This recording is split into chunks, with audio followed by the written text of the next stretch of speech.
Hola a todos, bienvenidos a este video sobre hemorragia digestiva alta. Mi nombre es José Cáceres y soy médico internista. La revisión que vamos a ver a continuación está fundada principalmente en los artículos que se muestran en la diapositiva. Son varios artículos recientes de artículos narrativos de revisión y algunas guías también de algunas sociedades. Así que la gran mayoría de la información que vamos a revisar proviene de estos artículos.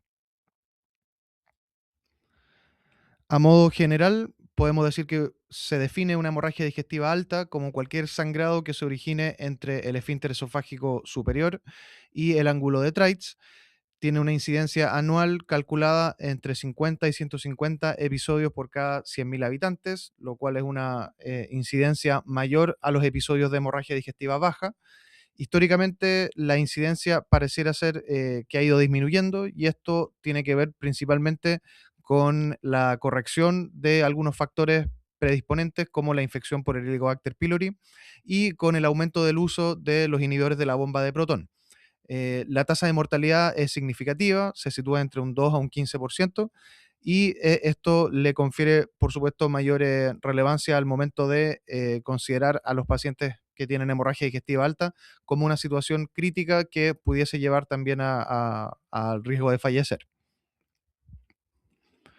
Como pueden ver en esta diapositiva, aquí se ve una tabla al lado izquierdo donde muestra cómo nosotros clasificamos la hemorragia digestiva alta. A grandes rasgos se clasifica en aquella que es de origen no varicial y en aquella que es de origen varicial. Entonces, ustedes pueden ver en la columna del lado izquierdo, aparece una tabla, ¿cierto? Donde aparecen las causas no variciales que pueden producir hemorragia digestiva. Vemos aquí que el principal lugar se lo lleva la úlcera péptica gastroduodenal, ¿cierto? Las lesiones ulcerosas son la principal causa de hemorragia digestiva no varicial y seguido de ellos una serie de causas que tiene que ver con erosiones de la mucosa gástrica, erosiones esofágicas, erosiones duodenales, el desgarro de la línea Z como el síndrome de Mallory-Weiss. Existen también algunas malformaciones vasculares como las angiodisplasias o la malformación de la foie. Las neoplasias también pueden ser una causa de desangramiento y existen otras causas también que suelen producirla, pero como les decía, la mayoría de las veces esto se da en contexto de alguna lesión ulcerosa o alguna lesión erosiva de la mucosa del tracto digestivo superior. Y existen también las causas variciales, como se puede ver en la foto del lado derecho. Aquí lo que se está mostrando es que algunos pacientes, los pacientes que tienen hipertensión portal, tienen un aumento de la presión portal que hace que se aperturen nuevos vasos colaterales y esto hace que se generen varices o dilataciones patológicas de estos vasos a nivel esofágico y gástrico. Entonces pueden haber varices esofágicas o varices gástricas que también con el aumento de la presión se pueden romper y producir sangramiento. Entonces, como les decía, alrededor del 80% de las úlceras, que es la principal causa de hemorragia digestiva alta, la gran mayoría de estas úlceras son producidas por la presencia de Helicobacter pylori o por el uso de AINES. Hay otros factores mencionados en la diapositiva que se asocian también a mayor incidencia de enfermedad ulceropéptica, que sería la edad, el antecedente de haber tenido una hemorragia digestiva por esta misma causa, el uso de antiagregantes o anticoagulantes que puede favorecer el sangrado de la mucosa gástrica. La enfermedad renal crónica también se considera un factor de riesgo, ya que estos pacientes pueden tener mayor incidencia de angiodisplasia y la enfermedad renal crónica puede tener cierto efecto sobre la función plaquetaria. Como se ve en la fotito, existen diferentes factores que van a influir en la formación de una úlcera péptica, pero esto tiene que ver principalmente con disminución de los factores protectores. Hay una disminución de la barrera mucosa, ¿cierto? Que expone entonces a la mucosa a mayor daño o la hace más susceptible al efecto ácido. Esta disminución de la barrera mucosa está influenciada principalmente por el uso de AINES, por ejemplo, a largo plazo. También existen factores vasculares que pueden aumentar el riesgo de sangrado en pacientes que tienen o que son usuarios crónicos de aspirina o que son usuarios crónicos de anticoagulantes. Ahora, del punto de vista clínico, las manifestaciones clínicas, cuando tenemos un paciente que consulta por hemorragia digestiva, son varias las cosas que hay que indagar para tratar de evaluar si es que esto es una hemorragia digestiva varicial, si es que es una hemorragia digestiva no varicial y si es que hay algún factor de riesgo presente en la anamnesis o en el examen físico. Entonces, siempre hay que tratar de identificar factores predisponentes, precipitantes o agravantes. Por ejemplo, preguntando si es que el paciente tiene dolor o historia de un síndrome ulceroso, que tiene epigastralgia a repetición en relación a las comidas, por ejemplo, si ha tenido episodios de vómitos previos que nos pueden sugerir que hay un desgarro de la línea Z, como un síndrome de Mallory-Weiss, el consumo crónico de alcohol o tabaquismo que puede predisponer a erosiones o vómitos múltiples, consumo de fármacos como los AINES, los tratamientos anticoagulantes orales, el uso de antiagregantes plaquetarios. Todas esas cosas nos pueden aumentar la probabilidad de que nuestro paciente esté cursando con una hemorragia digestiva de alguna etiología en particular.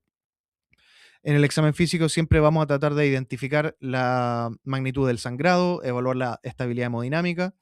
Se puede obtener alguna orientación etiológica si es que nosotros vemos que el paciente tiene signos de daño hepático crónico, que tuviese ascitis, circulación colateral, paciente con ictericia, por ejemplo. Todo eso nos puede sugerir que la etiología de nuestra hemorragia digestiva es una causa varicial. Y obviamente en el tacto rectal se puede objetivar la presencia de melena, que es cuando hay sangre que ya se ha oxidado y adquiere este color negruzco, ¿cierto? Eso se puede objetivar en el tacto rectal.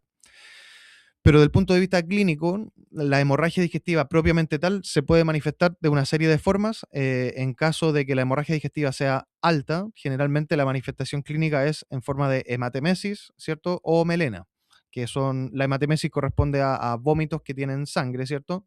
Y eso claramente nos está hablando de un origen digestivo alto, pero la otra alternativa de manifestación clínica es que sea en forma de melena, y la melena ya es cuando las deposiciones adquieren este aspecto negruzco que les mencionaba, alquitranado, y esto tiene que ver con sangre del tubo digestivo alto que ha ido bajando, ¿cierto?, a través del tracto digestivo, se ha ido oxidando y ha ido cambiando de coloración. Entonces es un cambio en las deposiciones, pero que nos orienta a que hay un sangrado en la parte digestiva alta. La melena no es 100% específica o categórica de sangrado digestivo alto, porque yo podría tener una hemorragia debajo del ángulo de Treitz y ser una hemorragia digestiva baja, y puede manifestarse como melena siempre y cuando el tránsito intestinal sea lento, porque al final lo que necesitamos para que se manifieste la melena es que haya harto tiempo de contacto entre la mucosa, ¿cierto?, y la sangre para que se vaya oxidando. Entonces, una hemorragia digestiva alta con un tránsito intestinal rápido se puede manifestar como melena, y también una hemorragia digestiva baja que tenga un tránsito intestinal lento también se puede manifestar como melena. De las otras manifestaciones que aparecen, la hematoquesia y la rectorragia, que aparecen en esta tabla, esas son más propias del sangrado digestivo bajo. No es habitual que una hemorragia digestiva alta se manifieste de esa forma, pero la hematoquesia pudiese ser una manifestación en caso de sangrados digestivos altos que son muy masivos y que tengan tránsito intestinal rápido. En esos casos podría ser una manifestación también. Y existe otra forma de manifestación donde uno tiene que sospechar que hay un sangrado digestivo, que es cuando los pacientes tienen o desarrollan anemia ferropénica o un cuadro de anemia de causa no explicada.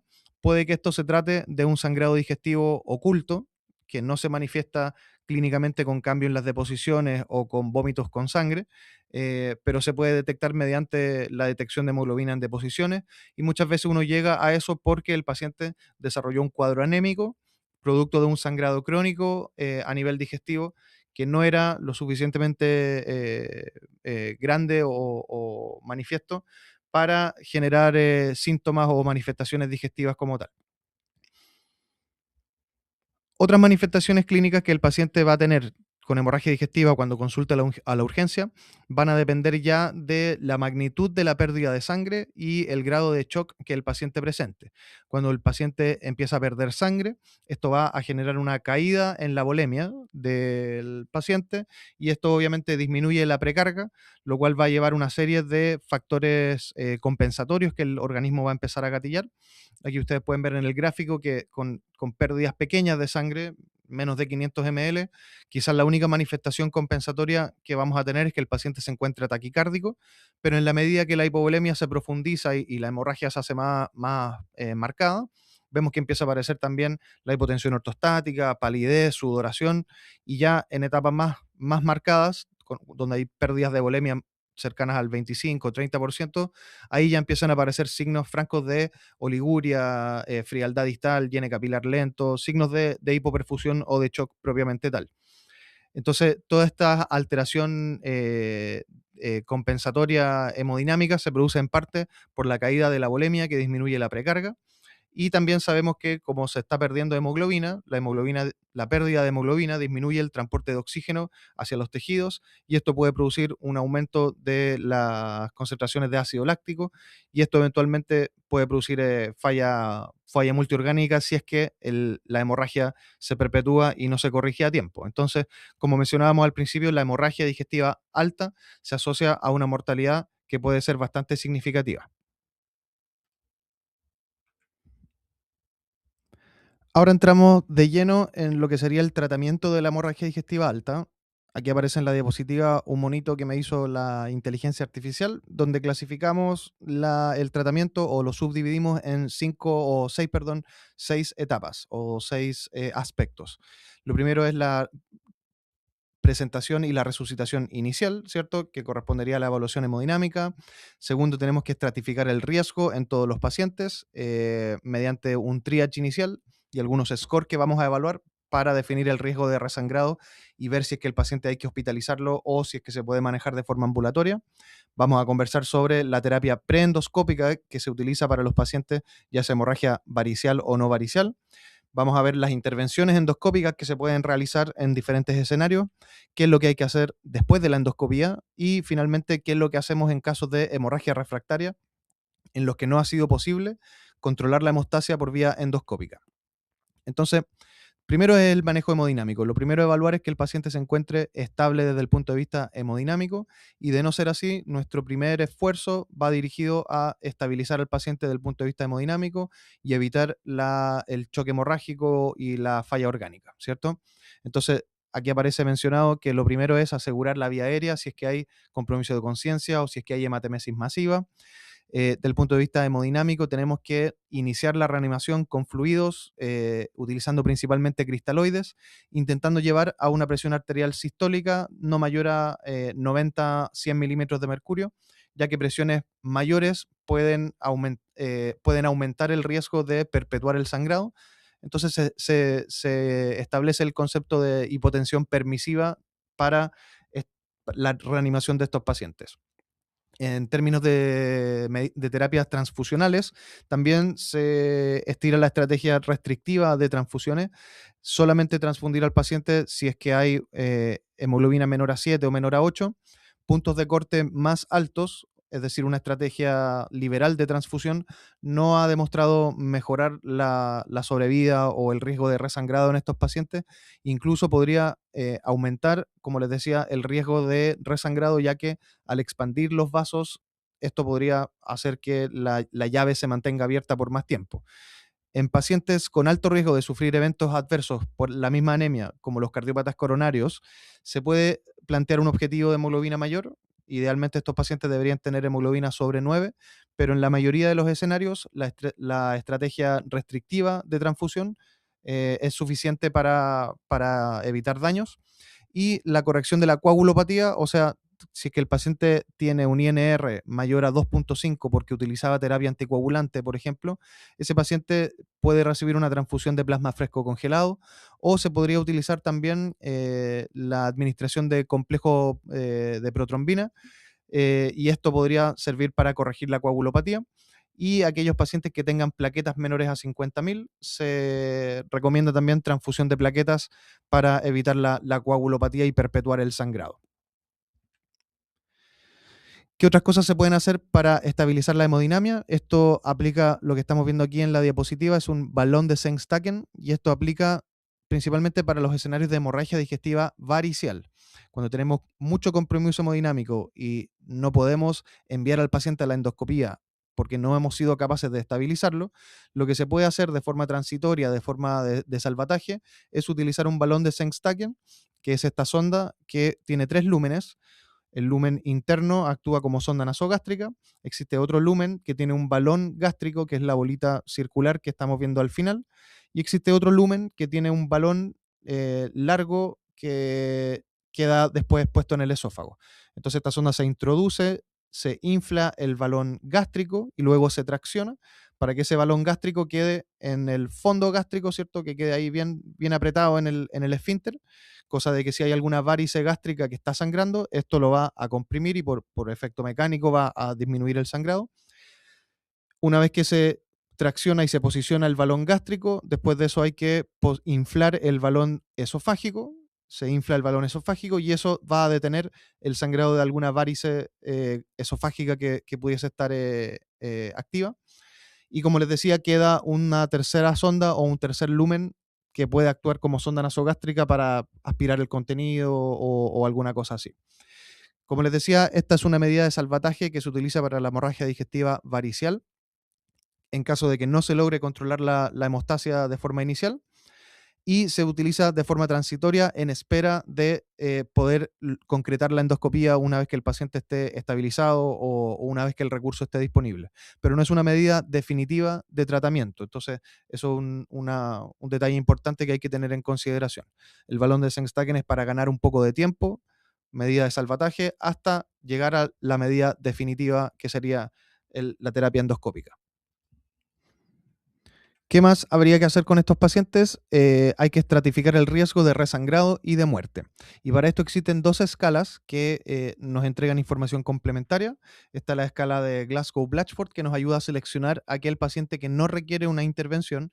Y está la escala de Rockall, que se utiliza principalmente para establecer el riesgo de resangrado y mortalidad que el paciente va a tener. Ustedes pueden ver aquí en el monito que aparece a la derecha, que un puntaje en la escala de Glasgow menor o igual a 1 me logra identificar a aquellos pacientes con muy bajo riesgo de mortalidad y por lo tanto es un buen punto de partida o una herramienta de pesquisa para definir aquellos pacientes que se podrían manejar de forma ambulatoria de forma segura. Cualquier puntaje sobre este punto de corte ya significaría que va a requerir alguna intervención para ser evaluado y esta intervención puede requerir hospitalización. Pero aquellos pacientes con puntajes bajos se pueden ir de alta de forma segura y uno se puede quedar tranquilo también con el respaldo de este score. ¿Qué es lo que evalúa este score? Si ustedes se fijan, evalúa la hemoglobina plasmática, los niveles plasmáticos de urea, cómo está la presión arterial y si es que el paciente está taquicárdico, si es que había o no había melena y si es que había o no había síncope al momento de presentarse. Y como les decía, los puntajes bajos en el score de Glasgow-Blatchford me permiten dar de alta al paciente sin que requiera alguna transfusión o alguna endoscopía o alguna cirugía. Y estos pacientes, cuando se van de alta sin ninguna intervención, la mortalidad a 6 meses es de 0%. Entonces, es una herramienta que sirve bastante para identificar a aquellos pacientes de bajo riesgo. Por otro lado, el score de Rockall se utiliza principalmente para establecer el riesgo de resangrado y el riesgo de mortalidad que el paciente pueda tener. Y esto ya nos puede incidir en términos de si el paciente va a requerir una endoscopía urgente o si es que va a requerir una endoscopía diferida, si es que la hospitalización puede ser en una sala básica o va a requerir una vigilancia más estrecha. Los factores que evalúa el score de Rockall son similares a los que evalúa el score de Blatchford, tienen que ver con factores propios del paciente, como la edad, las comorbilidades, los signos vitales al momento del ingreso, si es que estaba en estado de shock o no. Y existe un Rockall que se puede calcular de forma preendoscópica, con las variables que mencionamos, y se puede calcular también de forma postendoscópica, ya que los hallazgos en la endoscopía pueden modificar también el riesgo de resangrado. Y así uno puede obtener un puntaje de bajo riesgo, de riesgo intermedio o de riesgo alto. Una vez que ya tengamos el paciente estabilizado y que ya se haya estratificado el riesgo de mortalidad o de sangrado, podemos iniciar o debemos iniciar un tratamiento médico antes de solicitar la endoscopía o mientras esperamos que llegue la endoscopía. Y este tratamiento médico depende principalmente de si es que estamos sospechando que es una hemorragia de origen varicial o no varicial. porque si sospechamos que la causa de este sangrado no es varicial, que podría ser una úlcera principalmente, ahí la terapia estándar es iniciar inhibidores de la bomba de protón de forma endovenosa, y esto reduce los estigmas de alto riesgo en la endoscopía.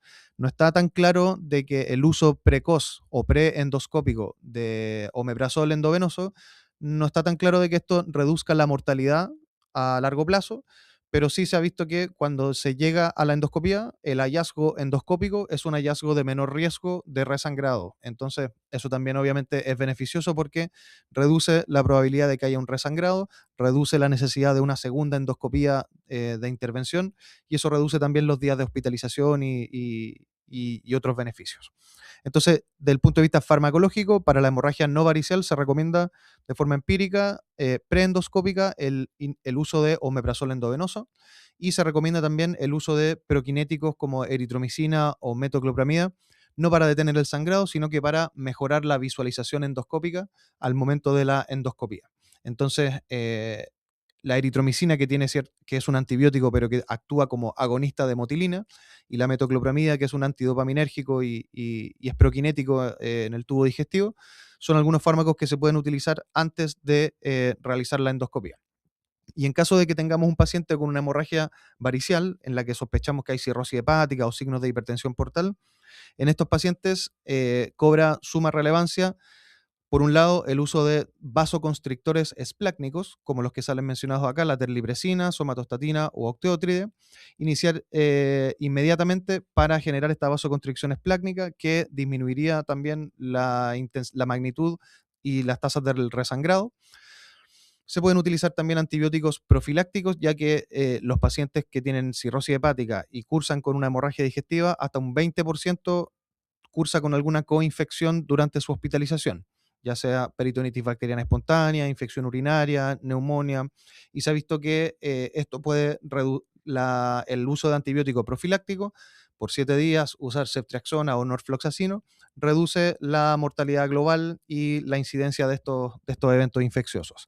Ahora, a grandes rasgos siempre se dice que la no varicial uno le da IVP y proquinéticos, y que la varicial uno le da terlipresina y profilaxis de antibiótica.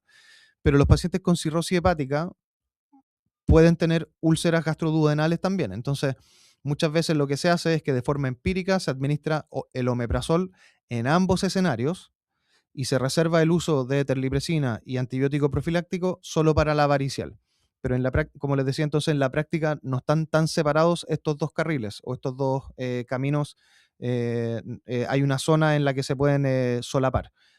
Como les decía, principalmente los pacientes con cirrosis, porque uno también en esos casos les deja omeprazol, ya que un alto porcentaje de esos pacientes también tienen úlceras pépticas que muchas veces explican el sangrado y no son realmente varices esofágicas. ¿Qué más podemos decir en relación al uso de IVP? El uso de IVP, el esquema recomendado actualmente es que cuando el paciente llega a la urgencia y se identifica la hemorragia digestiva, se le administra un bolo de 80 miligramos de omeprazol endovenoso, y esto, la recomendación original, venía seguida de una infusión continua de omeprazol a 8 miligramos por hora por 72 horas. Lo que se recomienda en la actualidad es que, si no se puede o no se dispone de la posibilidad de utilizar una infusión continua, se pueden utilizar dosis altas de forma intermitente, y según lo que aparecen en diferentes revisiones, tanto del Cochrane, del JAMA y algunos artículos más recientes, no habría ninguna inferioridad en este tratamiento. O sea, se logran los mismos grados de supresión ácida del estómago, los mismos grados de tasas de resangrado. Entonces pareciera ser que las dosis intermitentes altas son mucho más económicas y ofrecen los mismos beneficios que la infusión continua. Entonces, en la actualidad se recomienda que podría ser o una infusión continua o dosis intermitentes altas, que en general son omeprazol 40 miligramos cada 12 horas endovenosos, o para aquellos pacientes de mayor riesgo se podría utilizar cada 8 horas también. Y esto, como les decía, reduce el riesgo de resangrado, reduce el riesgo de mortalidad, y después de las 72 horas uno tiene que definir si es que el paciente va a requerir continuar con el inhibidor de la bomba de protón y si es que requiere ser por vía endovenosa o si es que podemos hacer el traslape a vía oral.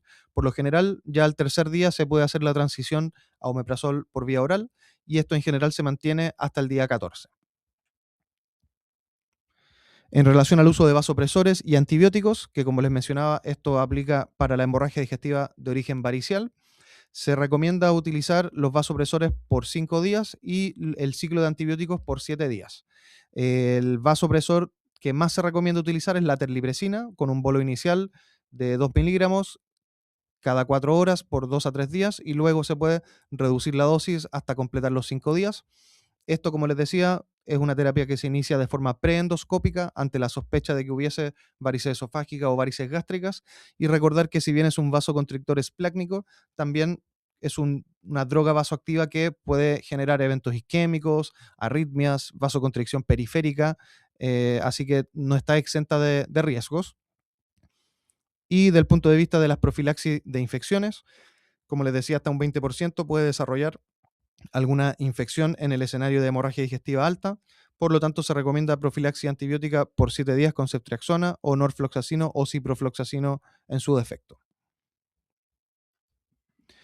Ahora pasamos a la terapia endoscópica propiamente tal. A los pacientes que llegan con hemorragia digestiva, a la gran mayoría de ellos vamos a necesitar una endoscopía para, como dice aquí la diapositiva, para fines diagnósticos, para fines pronósticos y también para fines terapéuticos. Desde el punto de vista diagnóstico, la endoscopía logra identificar hasta el 90% de los casos de hemorragia digestiva alta. Entonces, nos permite identificar la causa en la gran mayoría de los casos. Aquí hay un detalle importante, es que la endoscopía digestiva alta, como dijimos, la hemorragia digestiva se define como cualquier sangrado entre el esfínter esofágico superior y el ángulo de Treitz. La endoscopía digestiva alta, por lo general, no logra visualizar las porciones distales del duodeno. Entonces, nos logra solamente visualizar hasta la segunda porción del duodeno. Si tenemos algún sangrado que es más distal de esa zona, puede que la endoscopía no logre identificarlo, pero por lo general cualquier lesión que hubiese de, de la zona proximal a eso va a poder identificarla y por lo demás la mayoría de los sangrados digestivos altos se producen desde la segunda porción del duodeno hacia proximal. Así que logra la endoscopía identificar la gran mayoría de las lesiones sangrantes. Obviamente va a depender también del tiempo que haya entre la hemorragia digestiva y el tiempo que se realizó la endoscopía. Si se realiza de forma precoz o de forma urgente, probablemente va a identificar la lesión, pero si se hace ya más diferida a los 3 días, a los 5 días, por ejemplo, puede que a esa altura ya la lesión no sea tan visible. Nos sirve también del punto de vista pronóstico porque si es que logramos identificar una úlcera, se puede aplicar la escala de Forrest, que es una escala que, según el hallazgo endoscópico, nos permite clasificar a la úlcera en diferentes grados y cada grado se correlaciona con un grado o con una posibilidad de resangrado. Entonces vamos a ver que hay algunas lesiones que, según la escala de Forrest, tienen un alto riesgo de resangrado y por lo tanto van a querer terapia endoscópica, mientras que para aquellas lesiones de menor riesgo solamente vamos a requerir diagnosticar la lesión con la endoscopía, pero no se va a requerir una intervención endoscópica propiamente tal. Para aquellos pacientes que se requiere una terapia endoscópica, la endoscopía tiene fines terapéuticos, como les decía también, y la terapia endoscópica de elección es alguna terapia doble. ¿Qué significa eso? Que aquí en la diapositiva ven un listado de métodos de cómo se puede lograr la hemostasia por vía endoscópica y lo ideal es combinar dos de estos métodos para lograr el gold standard de hemostasia endoscópica, ¿ya? ¿Cuál método combino con cuál? No hay una sugerencia de qué combinación es superior a otra, pero sí se sabe que la monoterapia, si solamente administro inyectoterapia o electrocoagulación por separado, por ejemplo, va a ser inferior a la doble terapia y la doble terapia es el gold standard en este momento. Aplicar dos métodos que se complementan. Entonces, aquí ustedes pueden ver que la inyectoterapia se refiere a inyecciones, por ejemplo, de adrenalina o de algún vasoconstrictor en la zona que está sangrando para de esa forma inducir vasoconstricción y que disminuya el sangrado. La electrocoagulación se refiere a coagular con argón plasma, por ejemplo, las lesiones que están sangrando.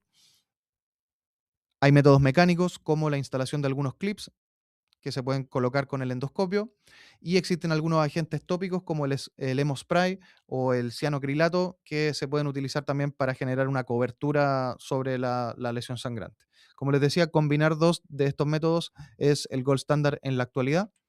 Recordemos siempre que la endoscopía tiene que realizarse una vez que el paciente esté estable hemodinámicamente, porque el paciente que está inestable hemodinámicamente, si es que lo llevo a endoscopía y le metemos el endoscopio y le metemos un sedante para que tolere el procedimiento, probablemente se va a hipotensar más se va a comprometer la hemodinamia y corremos riesgo de que ese paciente se descompense ahí mismo y eso no sería bueno. Así que siempre recordar que primero hay que estabilizar al paciente y una vez estabilizado, podemos pasar a la endoscopía. Y otro concepto importante en relación a la terapia endoscópica es que uno puede hablar o puede seleccionar a los pacientes según el score de Rocal, por ejemplo, o según diferentes escenarios clínicos, cuáles endoscopías van a ser urgentes antes de 12 horas, cuáles van a requerir un diagnóstico o una intervención temprana, que sería antes de las 24 horas, o qué endoscopías pueden realizarse después de las 24 horas dependiendo de la condición del paciente. Como ustedes pueden ver ahí dice que para aquellos pacientes con inestabilidad hemodinámica, post-resucitación, con hematemesis activa hospitalaria, sospecha hemorragia varicial, lo ideal sería tener una endoscopía antes de 12 horas.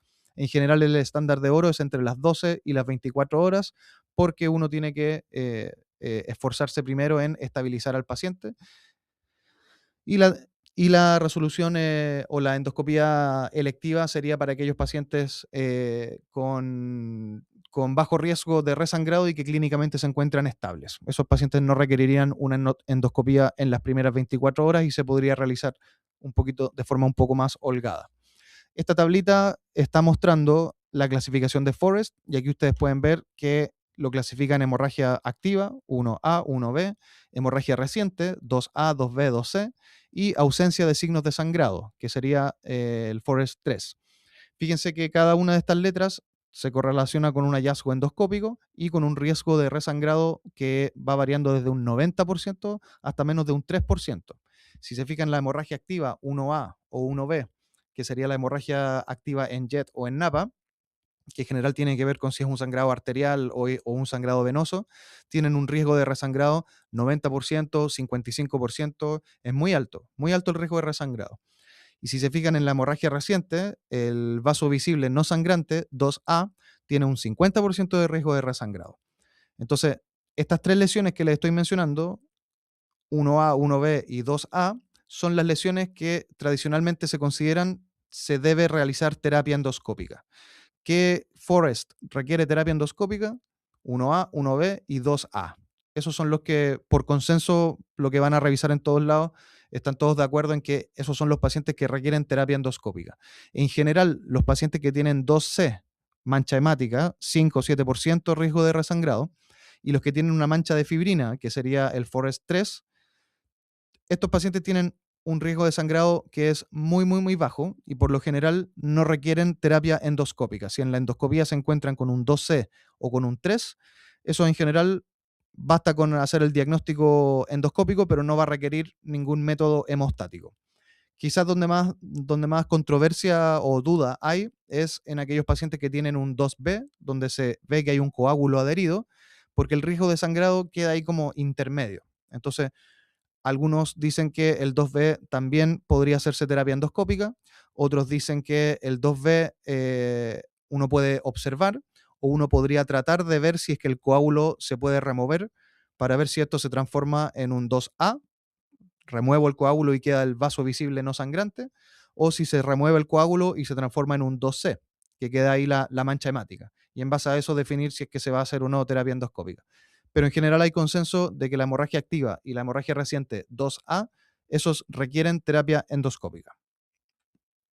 Aquí en esta fotito pueden ver algunos ejemplos de cómo sería un sangrado en JET, en el Forest 1A, un sangrado en NAPA, en el 1B. Podemos ver también aquí el 2A, donde se ve el vaso visible pero que no está sangrando. Y estas son las lesiones que yo les menciono que tienen necesidad de terapia endoscópica con doble método. Ahora, la terapia endoscópica, si es que estamos sospechando una hemorragia varicial o nos encontramos que hay varices en la endoscopía, el tratamiento es un poco diferente. Aquí no aplica lo que estamos conversando del doble método Gold Standard, la escleroterapia y estas otras cosas. Aquí lo que se hace cuando hay varices esofágicas, la técnica endoscópica es la ligadura con banda, ya con una banda elástica, que es lo que se está observando en la fotografía.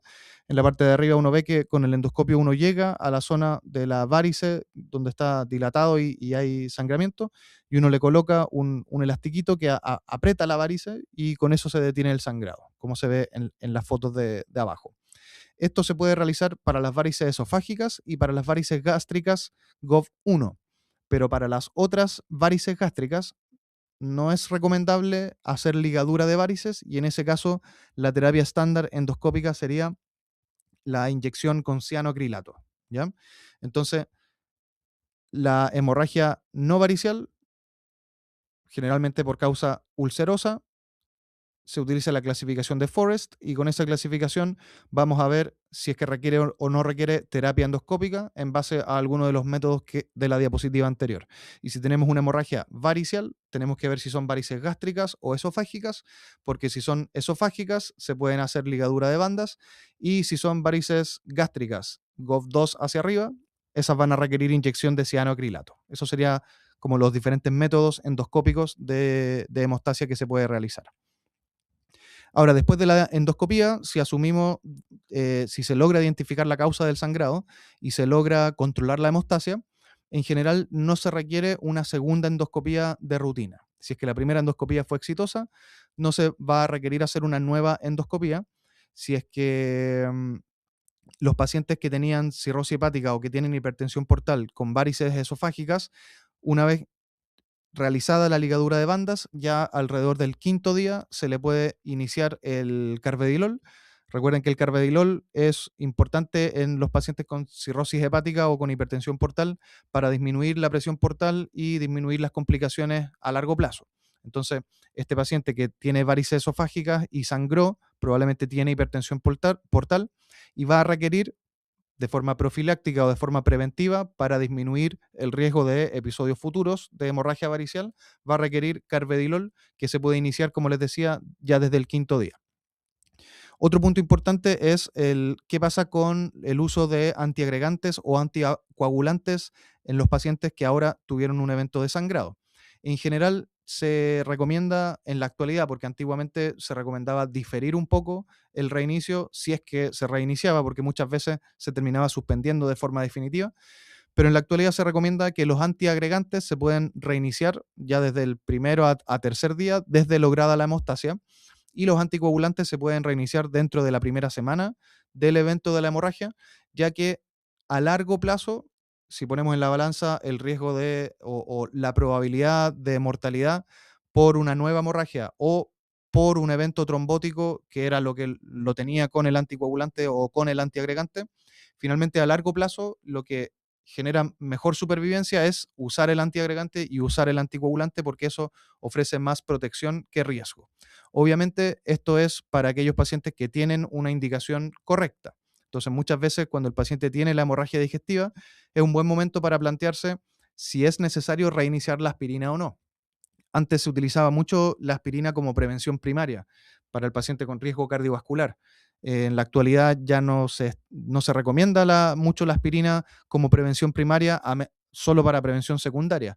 Entonces, quizás este paciente que lo está utilizando para prevención primaria, quizás ese paciente se lo puedo suspender.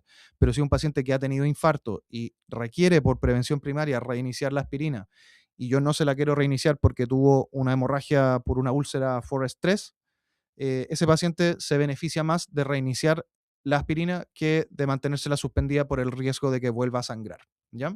Entonces, reintroducir los antitrombóticos en la actualidad, cuando se hace de forma precoz, a largo plazo reduce los eventos trombóticos y esto mejora la supervivencia global. ¿Qué hacemos si el paciente no se logró controlar la hemostasia con la endoscopía o está muy inestable para ir a una endoscopía? Generalmente lo que se recomienda en primera instancia es una endoscopía de second look. Entonces, si no se logró la hemostasia con la primera endoscopía, se recomienda realizar una segunda endoscopía no de rutina, pero obviamente para aquellos pacientes que no se logró el control, se recomienda hacer, ¿ya? Y esta endoscopía de second look, existen algunos métodos hemostáticos que se recomiendan que ayudan a controlar de forma local el sangrado cuando los métodos hemostáticos iniciales no han sido eficaces o suficientes. Y estos métodos se refieren a los clips montados sobre el endoscopio o polvos hemostáticos tópicos, como el Hemospray que les mencioné antes, que son medidas también que ofrecen una hemostasia transitoria que a veces puede lograr controlar la situación.